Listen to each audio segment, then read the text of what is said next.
নমস্কাৰ সকলোকে নলেজ আছামৰ অন্য এটা ভিডিঅ'লৈ আপোনালোক সকলোকে স্বাগতম জনাইছোঁ। ইয়াৰে আগৰটো ভিডিঅ'ত আমি মেডিভেল আছাম হিষ্ট্ৰীৰ যিটো ছিৰিজ আছিলে সেইটো শেষ কৰিছিলোঁ। তো আজিৰ পৰা আমি আধুনিক অসমৰ ইতিহাসৰ বিষয়ে অধ্যয়ন কৰিম। সাধাৰণতে মেডিভেল আৰু মডাৰ্ণ হিষ্ট্ৰীৰ মাজত কোনো ধৰণৰ ক্লিয়াৰ কাট ডিভিজন নাই। তো এইটো এটা খুবেই ডিবেটেবল বিষয় হয়। তো যিয়ে হওক, আমি এই আধুনিক অসমৰ ইতিহাসত ইয়াণ্ডাবু সন্ধিৰ পৰৱৰ্তী সময়ছোৱাৰ পৰা আমাৰ ইণ্ডিপেণ্ডেঞ্চৰ সময়লৈকে যিখিনি ডেভেলপমেণ্ট হৈছিলে এই সকলোবোৰৰ বিষয়ে বিতংভাৱে অধ্যয়ন কৰিম।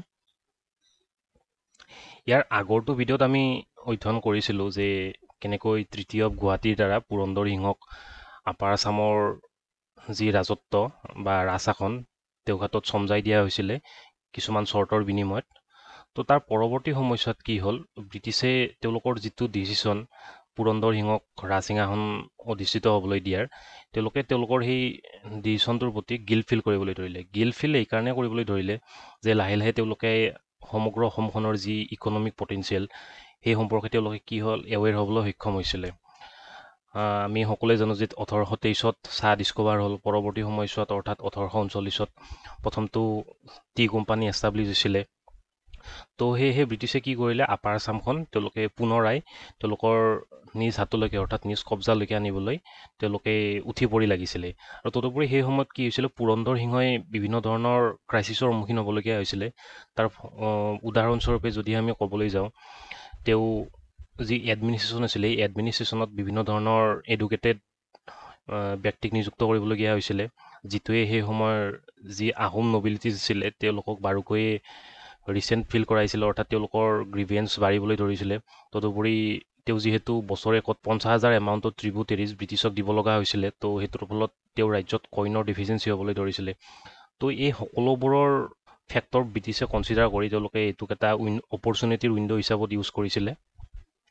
ডেভিড স্কটৰ মৃত্যুৰ পৰৱৰ্তী সময়ছোৱাত জেনকিন্স তেওঁৰ উত্তৰাধিকাৰী হিচাপত তেওঁৰ পদবীত অধিষ্ঠিত হৈছিলে। এই জেনকিন্সে কি কৰিলে, এডাম হোৱাইট নামৰ এগৰাকী বিষয়াক আপাৰ আছামৰ অৰ্থাৎ এই পুৰন্দৰ সিংহৰ যিখিনি টেৰিটৰী সেই টেৰিটৰীখনিত এটা জৰীপ কৰিবৰ কাৰণে, অৰ্থাৎ তেওঁ এডমিনিষ্ট্ৰেশ্যন কেনেকুৱা ধৰণে চলাইছে বা তাৰ ইকনমিক পটেঞ্চিয়েল ইন ফিউচাৰ কেনেকুৱা ধৰণৰ হ'ব পাৰে এই সকলোবোৰ বিষয়ে এটা চমু অধ্যয়ন কৰিবৰ কাৰণে পঠাই দিছিলে।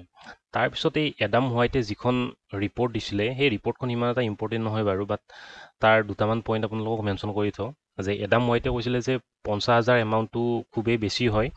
তেওঁ যিখিনি কৰ কাটল তাৰ এগেইনষ্টত কালেক্ট কৰে সেয়া নিচেই নগণ্য। গতিকে তেওঁ ব্ৰিটিছক অনুৰোধ কৰিছিলে, অৰ্থাৎ তেওঁ প্ৰপ'জেল দিছিলে আৰু যে এই ট্ৰিবিউটেৰিজৰ এমাউণ্টটো 50,000-ৰ পৰা 25,000-লৈকে কমাই দিয়া যাওক। তদুপৰি আন বিভিন্ন ধৰণৰ তেওঁ প্ৰপ'জেল দিছিলে, কিন্তু এই প্ৰপ'জেলসমূহত জেনকিন্স সন্তুষ্ট নহ'ল। সন্তুষ্ট এইকাৰণে নহ'ল যে তেওঁ এনেকুৱা এটা চান্স বিচাৰি আছিলে যে আপাৰ আছামখন পুৰন্দৰ সিংহৰ পৰা তেওঁলোকে কেপচাৰ কৰি ল'ব পাৰে ব্ৰিটিছে।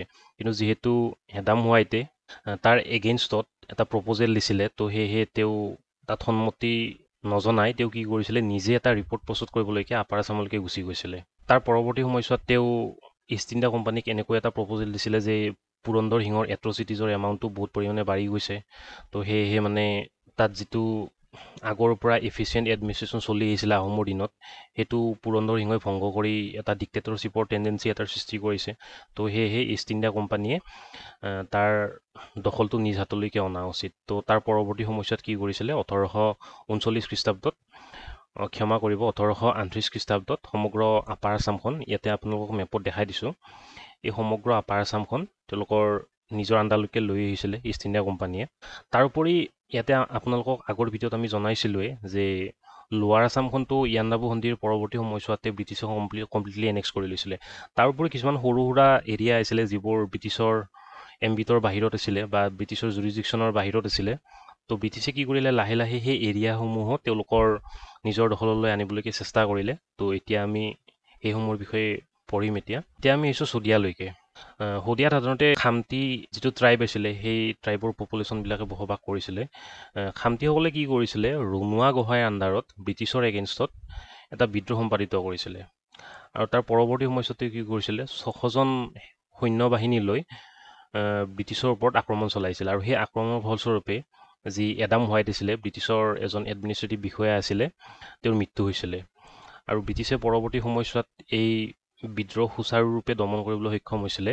আৰু 1839 খ্ৰীষ্টাব্দত এই সমগ্ৰ শদিয়া অঞ্চলটো, ইয়াত আপোনালোকক মেপত দেখাই দিছোঁ এইখিনি শদিয়া, এই সমগ্ৰ শদিয়া অঞ্চলটো নিজৰ জুৰিছডিকশ্যনৰ ভিতৰত আনিবলৈকে সক্ষম হৈছিলে। তো আমি এতিয়া আগবাঢ়িছোঁ কাছাৰলৈকে। ইয়াণ্ডাবু সন্ধিৰ আগতে অৰ্থাৎ 1824 খ্ৰীষ্টাব্দত সেই সময়ত কাছাৰৰ ৰজা আছিলে গোবিন্দ চন্দ্ৰ। এই গোবিন্দ চন্দ্ৰৰ লগত ব্ৰিটিছৰ এটা চুক্তি হৈছিলে আৰু এই চুক্তিখনৰ নাম হৈছিলে তৃতীয় বদৰপুৰ। এইটো আপোনালোকে মনত ৰাখি থৈ দিব, এটা ইম্পৰ্টেণ্ট কুৱেশ্যন হয়, ষ্ট্ৰেইট ফৰৱাৰ্ড, যে তৃতীয় বদৰপুৰ কিমান চনত আৰু কাৰ কাৰ মাজত সংঘটিত হৈছিলে। তো তাৰ উত্তৰটো হৈছে গোবিন্দ চন্দ্ৰ আৰু ইষ্ট ইণ্ডিয়া কোম্পানীৰ মাজত 1824 খ্ৰীষ্টাব্দত। তাৰ পৰৱৰ্তী সময়ছোৱাত কি হ'ল, তুলাৰাম সেনাপতি নামৰ এগৰাকী ব্যক্তিয়ে কাছাৰৰ যিটো নৰ্থৰ এৰিয়া আছিলে, অৰ্থাৎ উত্তৰ ফালৰ যিটো এৰিয়া নৰ্থ কাছাৰ বুলি জনা যায়, সেই এৰিয়াখিনি তেওঁ 1829 খ্ৰীষ্টাব্দত কাছাৰৰ ৰজা গোবিন্দ চন্দ্ৰৰ হাতৰ পৰা কাঢ়ি লৈ গৈছিলে। অৰ্থাৎ তেওঁ যুদ্ধত পৰাজিত কৰিলে আৰু পৰাজিত কৰি সেই অঞ্চলখিনিত তেওঁ নিজা কিংডম এটা এষ্টাব্লিছ কৰিছিলে। পৰৱৰ্তী সময়ছোৱাত কি হৈছিলে, গোবিন্দ চন্দ্ৰক 1830 চনত হত্যা কৰা হৈছিলে আৰু এই হত্যাকাণ্ডত জড়িত হৈছিলে গম্ভীৰ সিং, যিজন মণিপুৰৰ ৰজা আছিলে। তাৰ পৰৱৰ্তী সময়ছোৱাত কি হ'ল, গোবিন্দ চন্দ্ৰৰ কোনো ধৰণৰ ল'ৰা সন্তান নাছিলে। তো এইটোৰ সুযোগ লৈ ব্ৰিটিছে কি কৰিছিলে, সম্পূৰ্ণ কাছাৰ এৰিয়াটো 1832 খ্ৰীষ্টাব্দত তেওঁলোকৰ নিজৰ কাৰায়ত্বলৈকে আনিছিলে।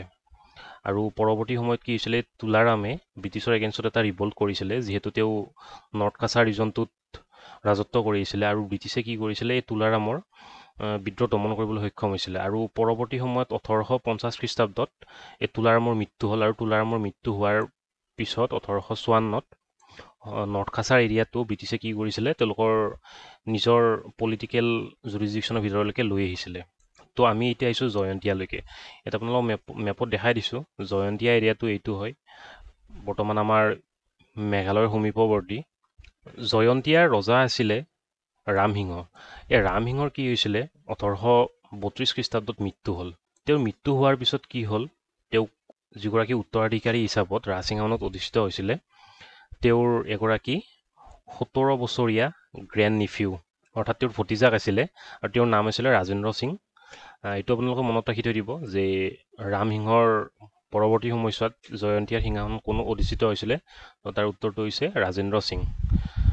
তো ইয়াৰে সুযোগ লৈ, আৰু যিহেতু তেওঁ দুৰ্বল আছিলে, তেওঁৰ ইমান এটা নলেজ নাছিলে এডমিনিষ্ট্ৰেশ্যনৰ ওপৰত, তো তাৰ সুযোগ লৈ কি কৰিছিলে ব্ৰিটিছে 1835 খ্ৰীষ্টাব্দত এই জয়ন্তীয়া কিংডমখন নিজৰ আণ্ডাৰলৈকে লৈ আহিছিলে। তো আজিলৈ ইমানখিনিয়ে আছিলে। এতিয়া আপোনালোকক এটা কুৱেশ্যন সুধিব বিচাৰিছোঁ যে ব্ৰিটিছে কিমান চনত আপাৰ আছামখন এনেক্স কৰিছিলে। অপশ্যনকেইটা হৈছে 1839, 38, 40 আৰু 41। তো ইয়াৰ এনচাৰটো আপোনালোকে কমেণ্ট বক্সৰ দ্বাৰা আমাক জনাব পাৰে। যদিহে ভিডিঅ'টো ভাল লাগিছে তেতিয়াহ'লে লাইক, শ্বেয়াৰ আৰু ছাবস্ক্ৰাইব কৰি দিব। তো আজিলৈ ইমানখিনিয়ে আছিলে। নেক্সট আমি পৰৱৰ্তী ভিডিঅ'ত আকৌ লগ পাম। ধন্যবাদ।